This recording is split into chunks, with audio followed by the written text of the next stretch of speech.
nasabi mo na you put yung 125 million pesos sa 4 na traveling bags. Tama po ba? Tama po, Your Honor. And then, saan galing itong mga traveling bags na ito?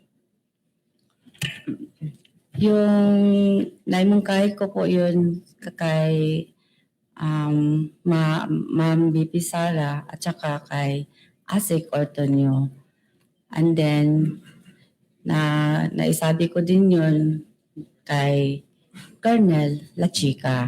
Okay. Naimungkahin nyo kay BP Sara yung 4 na traveling bags. Yung tanong, ano ba yung naging tugon ng Vice President pagkatapos mong imungkahin sa kanya yung 4 na traveling bags na ito? Nagsabi lang po siya na okay. Okay. Tapos yung kay Sir La Chica po. Ma'am Sara lang po. Okay, VP Sara lang muna ha. Yun lang yung tanong now.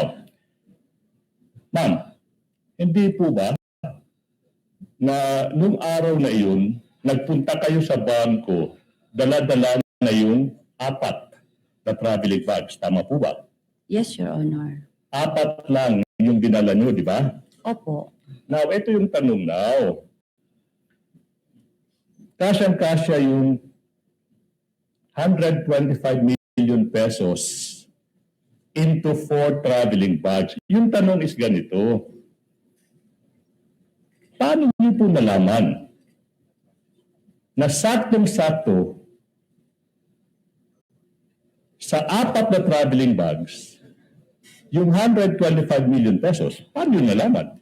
Objection, Your Honor. The question is misleading. The witness has not testified as to the nasaktong-sakto yung bag. But Your Honor, Overruled. Witness testified that it fit and she brought 4 traveling bags and that they brought out the 4 traveling bags from the bank with the assistance of the security guards of the bank. Witness may answer. Pakisagot po, Ma'am Gina. Paano niyo nalaman na 4 na bag ang kailangan niyong dalhin para sa 125 million? Ano po?